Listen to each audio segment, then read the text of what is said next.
On est le samedi 2 janvier et on arrive à La Gomera. Donc il est à peu près 11h. On est parti hier vers 15h20. Voilà. Une navigation tout à la voile. Et là on est au moteur parce qu'en fait on est... les vents sont cachés par l'île de Tenerife qui est là avec son sommet qui a plus de 3500 mètres, c'est le plus haut sommet d'Espagne, le Teide. On n'a pas pu avoir l'occasion d'aller faire l'ascension. Voilà. Et là il y a le capitaine.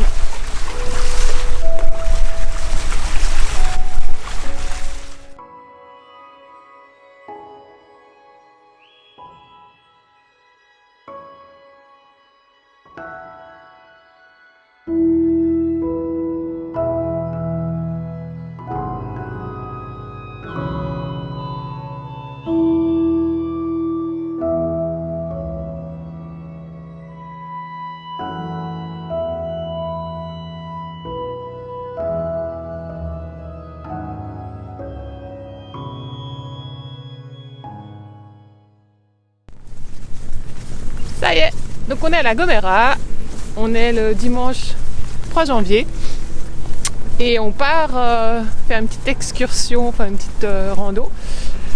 Donc on va prendre le bus et après on va redescendre à pied jusqu'au bateau.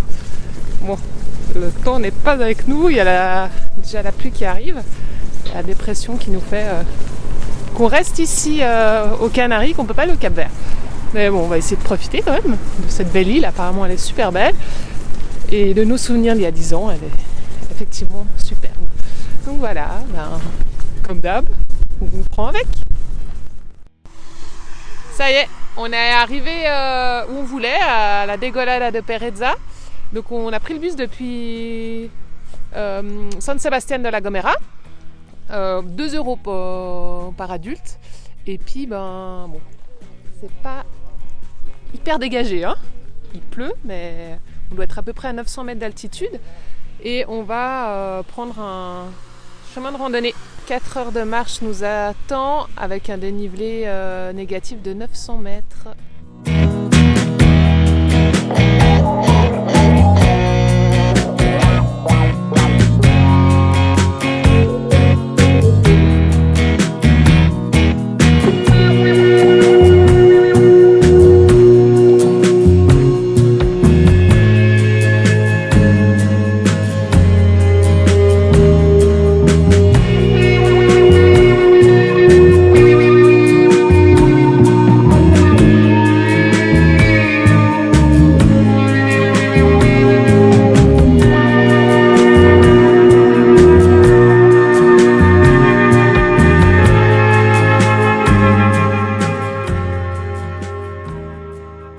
Un plaisir simple, retrouver les saveurs de chez soi et faire perdurer les traditions de nos origines.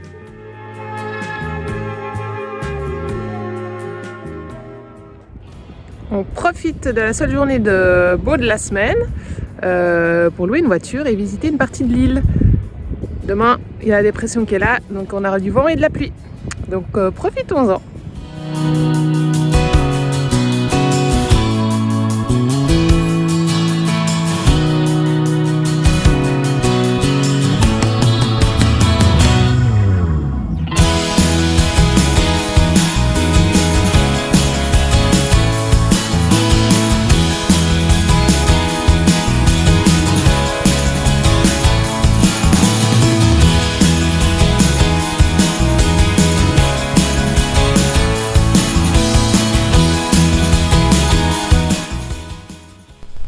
Ça y est, on est arrivé dans une autre île, c'est complètement contrasté par rapport aux premières îles qu'on a fait aux Canaries.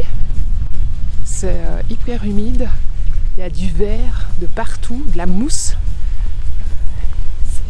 C'est chouette, ça fait du bien. Bon, on n'a toujours pas trouvé le soleil.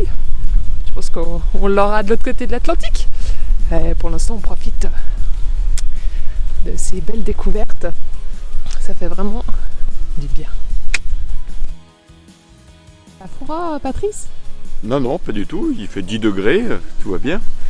Mais c'est normal, il fait un peu frais, mais frais et humide. Parce qu'on est au milieu du parc national de la Gomera, donc avec tous ces arbres pleins de mousse et ces fougères. Donc, preuve que c'est très très humide. Mais c'est très très beau aussi.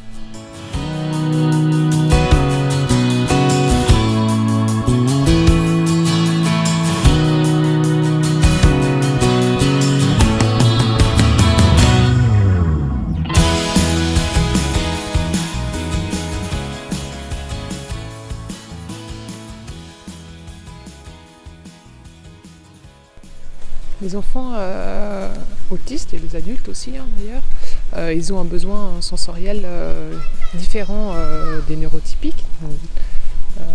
Et en fait, c'est pour ça notre fils il est beaucoup dans le toucher, donc il va aller chercher des apports sensoriels qu'il a besoin au niveau buccal aussi.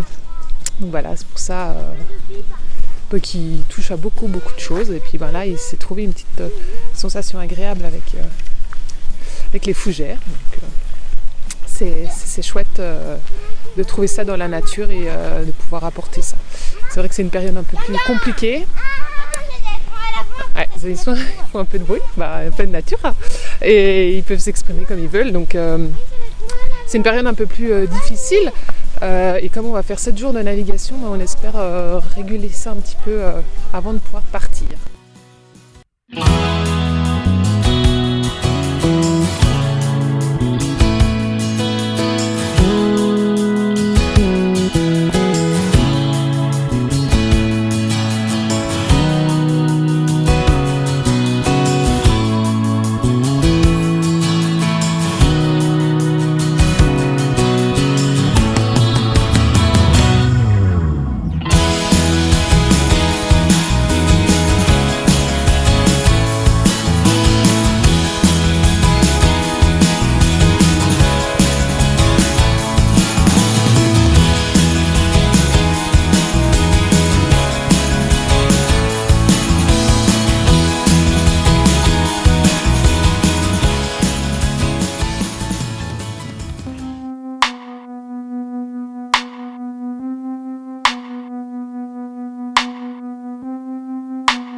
On part faire notre test Covid, se préparer pour le Cap-Vert.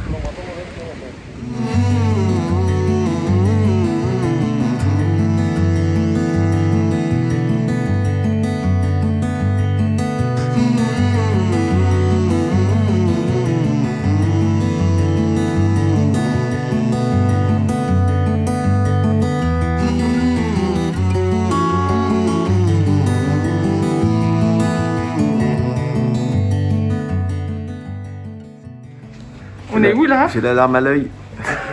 Ils m'ont mis un coton dans le nez, là, un coton-tige. On fait le test là pour partir au Covid. Ouais. Suivant. Ah. Naël, ça a été? Ouais, ça a été toi? Non, ça n'a pas été. C'est horrible. Puis Camille, elle a la chance. Elle n'a pas 7 ans. Elle n'a pas besoin de le faire. Et franchement, ça fait super mal quoi. C'est horrible. Moi, attends, il met son mot jusqu'au fou quoi. Pas mal, Ça y est, on vient de faire nos tests à la pharmacie, un petit laboratoire, et on est tous négatifs. On peut partir au Cap-Vert. Au moment où vous regardez cet épisode, nous avons repris la mer. Je ne suis toujours pas sereine. Beaucoup d'angoisses ressurgissent. C'est un vrai défi pour moi. Combattre ses peurs, combattre ses angoisses, repousser nos limites, amener cette navigation du mieux possible pour que nos enfants prennent du plaisir, pour que notre enfant autiste se sente bien.